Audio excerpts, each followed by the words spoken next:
ফিলিস্তিনের গাজা উপত্যকায় চলমান ইসরায়েলি গণহত্যা ও আগ্রাসনের বিরুদ্ধে যুক্তরাষ্ট্রের বিভিন্ন বিশ্ববিদ্যালয়ের আন্দোলনের উত্তাপ দেশে দেশে ছড়িয়ে পড়ছে। প্রতিবেশী কানাডা থেকে শুরু করে সুদূর অস্ট্রেলিয়াতেও আছড়ে পড়ছে এই আন্দোলনের ঢেউ।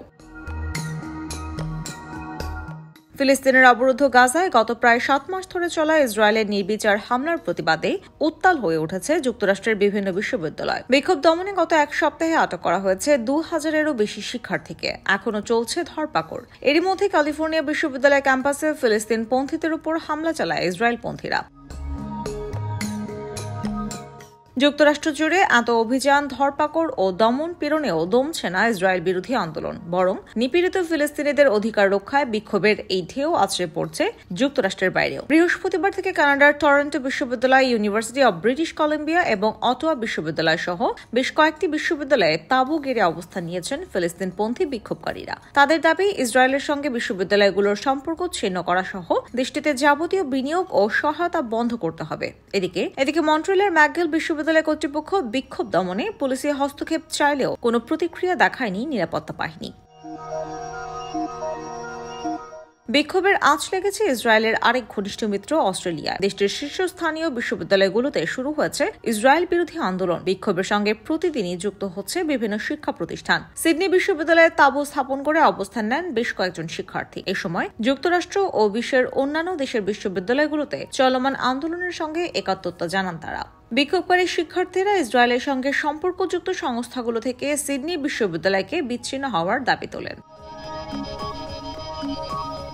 প্যারিসের শীর্ষস্থানীয় সায়েন্স পো ইউনিভার্সিটির রাষ্ট্রবিজ্ঞান স্কুলে গাজা যুদ্ধে ইসরায়েলি ভূমিকার বিরুদ্ধে প্রতিবাদকারীদের একটি অবস্থান কর্মসূচি থেকে লোকজনকে শক্তি প্রয়োগ করে তুলে দেয় পুলিশ। এ সময় 91 জনকে গ্রেপ্তার করা হয়েছে বলে জানানো হয়েছে। এছাড়া প্যারিস দাউফিন ইউনিভার্সিটি কর্তৃপক্ষ একজন ফিলিস্তিনি আন্তর্জাতিক আইন বিশেষজ্ঞের সম্মেলন বাতিল করে দেয়।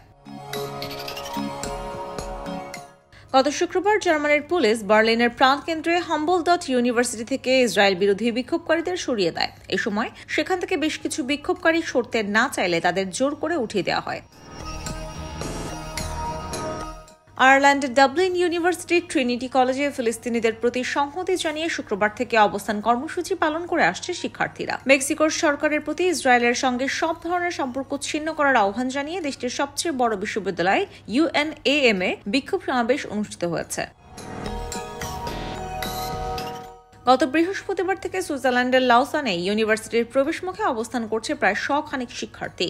গাজায় যুদ্ধবিরোধী এবং একাডেমিকভাবে ইসরায়েলকে বয়কটের দাবি জানিয়ে আসছেন তারা। আগামী সোমবার নাগাদ এই অবস্থান কর্মসূচি চলবে বলে জানা গেছে। যুক্তরাষ্ট্রের শিক্ষার্থীদের প্রতি সংহতি জানিয়ে বিক্ষোভ হয়েছে জর্ডানেও। গাজায় ইসরায়েলি আগ্রাসন বন্ধ ও যুক্তরাষ্ট্রের আন্দোলনে দমন পীড়নের প্রতিবাদে শনিবার আম্মানের রাজপথে নামেন শত শত শিক্ষার্থী। এছাড়াও জাপান, ইতালি ও লেবানন সহ বিশ্বের বহু দেশে শিক্ষার্থীরা গাজায় ইসরায়েলি গণহত্যা ও আগ্রাসন বন্ধের দাবিতে বিক্ষোভ করছেন। IBTV USA, new York.